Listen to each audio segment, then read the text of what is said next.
आज है 24 सितंबर दिन मंगलवार। बात करते हैं पहली बड़ी खबर। सभी विभागों में खाली पदों का तुरंत भेजे भर्ती प्रस्ताव। सीएम लखनऊ से खबर। मुख्यमंत्री योगी आदित्यनाथ ने सोमवार को विभिन्न पदों पर भर्ती प्रक्रियाओं के संबंध में सभी आयोग के अध्यक्षों के साथ बैठक की। मुख्यमंत्री ने आदेश दिया कि सभी विभागों में खाली पदों का भर्ती प्रस्ताव अधियाचन जल्द संबंधित आयोग को भेजा जाए। आयोग इससे जुड़ी भर्ती प्रक्रिया तुरंत शुरू करे। मुख्यमंत्री ने को लेकर कोई प्रस्ताव लंबित न रखने की हिदायत भी दी है। सीएम ने उत्तर प्रदेश पुलिस भर्ती परीक्षा का उदाहरण देते हुए आयोगों को यही मॉडल अपनाने के लिए कहा है। सकुशल परीक्षा के लिए सभी बोर्ड व आयोग के अध्यक्ष, मुख्य सचिव व पुलिस महानिदेशक के साथ बैठक करने और परीक्षा में एआई का प्रयोग करने को कहा। वहीं बात करेंगे अगली। मानवता की सफलता युद्ध भूमि में नहीं, सामूहिक शक्ति में। मोदी। संयुक्त राष्ट्र में समीर फॉर फॉर्च्यूनर में पीएम ने कहा कि दुनिया में शांति और विकास के लिए वैश्विक संस्थाओं में सुधार की जरूरत।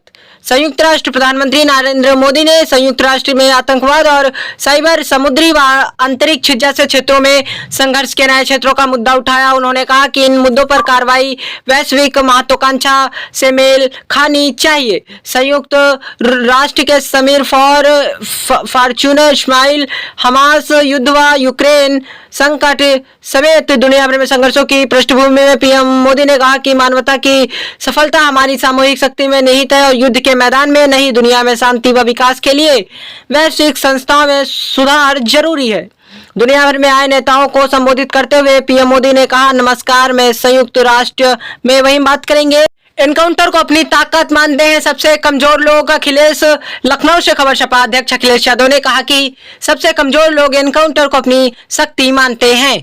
किसी का फर्जी एनकाउंटर नाइंसाफी है। उन्होंने सुल्तानपुर डकैती कांड के आरोपी अनुज प्रताप सिंह के एनकाउंटर के बाद यह प्रतिक्रिया एक्स के माध्यम से दी। उन्होंने कहा कि हिंसा और रक्त से यूपी की छवि को धूमिल करना प्रदेश के भविष्य के विरुद्ध षड्यंत्र है। आज के सत्ताधारी जानते हैं कि वे भविष्य में फिर कभी वापस नहीं चुने जाएंगे, इसीलिए उन्होंने अनुज प्रताप सिंह के एनकाउंटर पर एक पोस्ट में कहा कि शोक में डूबे एक बहन के आंसू जो शब्द बनकर सबको झकझोर रहे हैं, लेकिन हृदयहीन और संवेदनशील लोगों के लिए इनका कोई महत्व नहीं है। अखिलेश ने प्रदेश में बाढ़ को लेकर कहा कि 20 जिले बेहाल हैं, लाखों लोग प्रभावित हैं, लेकिन सरकार बाढ़ पीड़ितों को जरूरत के हिसाब से मदद नहीं कर रही है। वहीं बात करेंगे अगली खबर। एलयू के 20 शिक्षकों को 1.5 करोड़ अनुदान मिला। प्रदेश के 58 शिक्षकों को अनुदान, लखनऊ के 29 शिक्षक शामिल।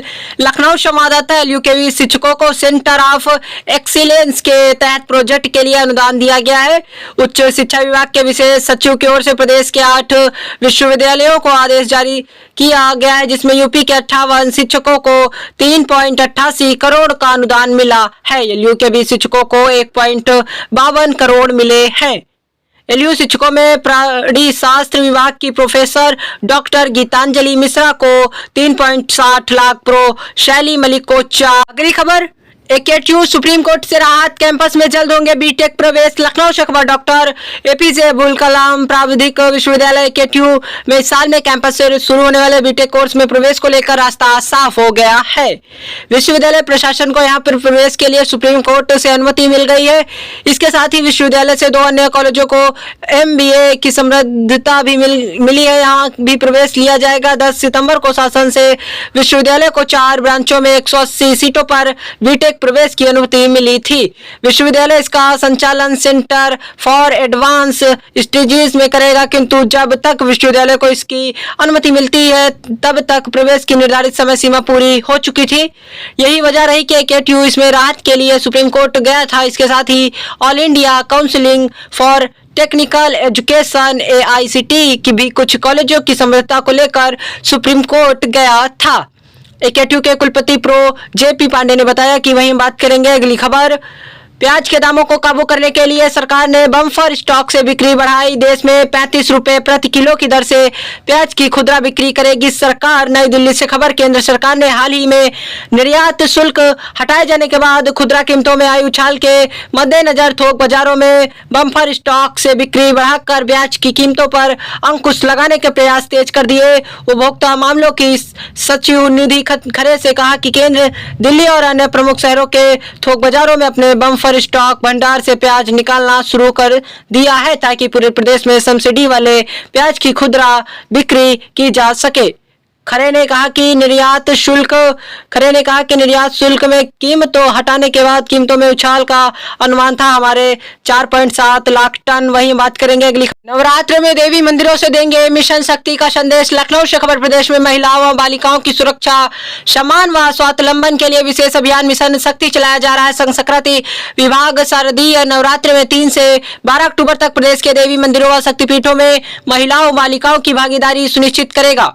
महिलाओं की सुरक्षा के लिए लागू कानूनों के व्यापक प्रचार प्रसार के लिए चलेगा विशेष अभियान सुनिश्चित करेगा। साथ ही उनकी सुरक्षा के लिए लागू कानूनों का अभियान चलाकर व्यापक प्रचार प्रसार किया जाएगा। इसके साथ ही जिलों में चयनित देवी मंदिरों शक्तिपीठों में स्थानीय लोग कलाकारों, भजन व कीर्तन मंडलियों के माध्यम से भजन, कीर्तन, अखंड रामायण आदि का पाठ कराया जाएगा। इस संबंध में प्रमुख सचिव पर्यटक व संस्कृति मुकेश कुमार मिश्रा ने सभी जिलाधिकारियों व मंडलायुक्तों को निर्देश जारी किया।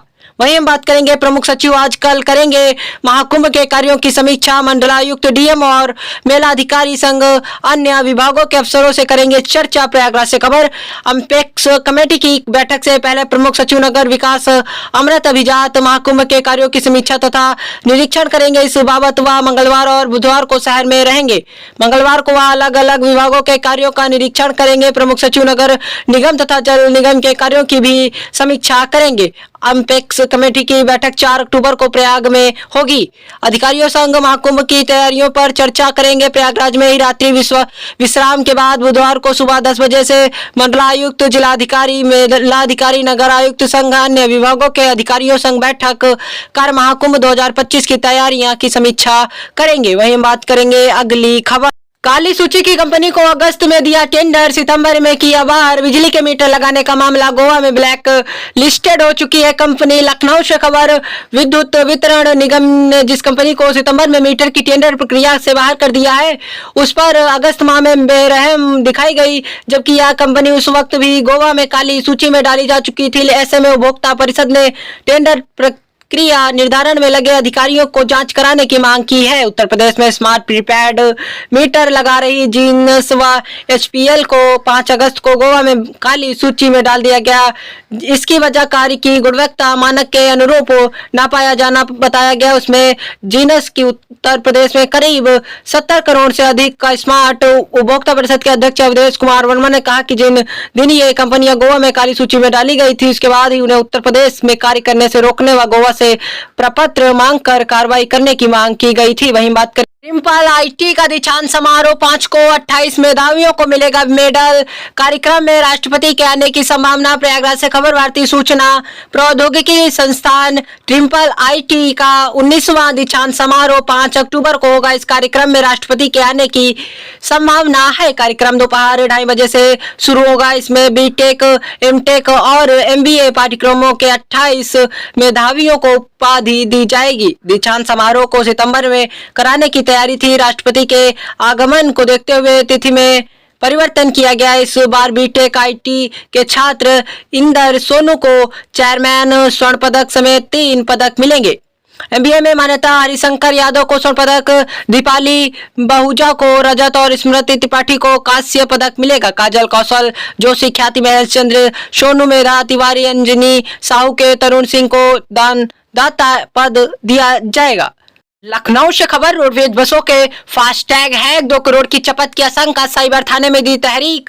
अफसर बोले अभी तक नहीं आया कोई मामला। लखनऊ से खबर। रोडवेज बसों का फास्टैग हैक होने से 2 करोड़ रुपए की चपत लगने की आशंका है। मुख्यालय के अफसरों में आनन फानन सोमवार शाम साइबर थाने में तहरीक दी। हालांकि उनका कहना है कि खाते से अब तक कटौती का मामला किसी भी परिक्षेत्र से नहीं आया है। रोडवेज की बसों में एसबीआई और एक्सिस बैंक से फास्टैग लगे हैं। अधिकारियों ने बताया कि सोमवार शाम करीब 4 बजे बसों के टोल प्लाजा से गुजरने पर पहले लो बैलेंस का मैसेज आया, जबकि फास्टैग में रोजाना 1 से 2 करोड़ रुपए डाले जाते हैं, जिससे 11,000 बसों को टोल से गुजरने पर दिक्कतें नहीं होती हैं। जब अधिकारियों ने लो बैलेंस के मैसेज के बाद खाते और फास्टैग चेक किए तो उसमें इन बैंकों की जगह IDFC बैंक दिखा। अफसरों का कहना है किसी अतिरिक्त कटौती की शिकायत अभी तक नहीं मिली है।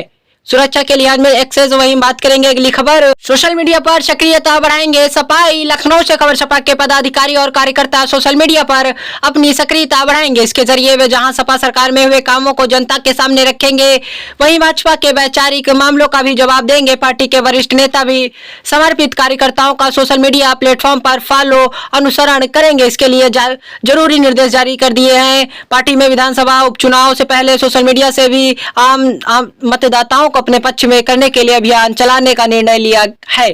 विधानसभा उपचुनाव से पहले विशेष रणनीति समर्पित कार्यकर्ताओं को करेंगे फॉलो करने के लिए अभियान चलाने का निर्णय लिया है। पदाधिकारियों और कार्यकर्ताओं से कहा गया है कि वे सोशल मीडिया पर ज्यादा सक्रिय रहें। पार्टी के आधिकारिक फेसबुक पेज और एक्स समेत सभी प्लेटफॉर्म से जुड़े रहें। वहीं बात करेंगे अगली खबर। कड़ी धूप और उमस से सताया, बुधवार से राहत के आसार। लखनऊ से खबर। प्रदेश के ज्यादातर इलाकों में सोमवार को तेज धूप उमस से लोग बेहाल रहे। तापमान में बढ़ोतरी भी दर्ज की गई। मौसम विभाग के पूर्वानुमान के अनुसार बुधवार से अगले 2-3 दिन यूपी के विभिन्न इलाकों में छुटपुट बूंदाबांदी की संभावना है। यूपी के विभिन्न इलाकों में छुटपुट बूंदाबांदी के आसार।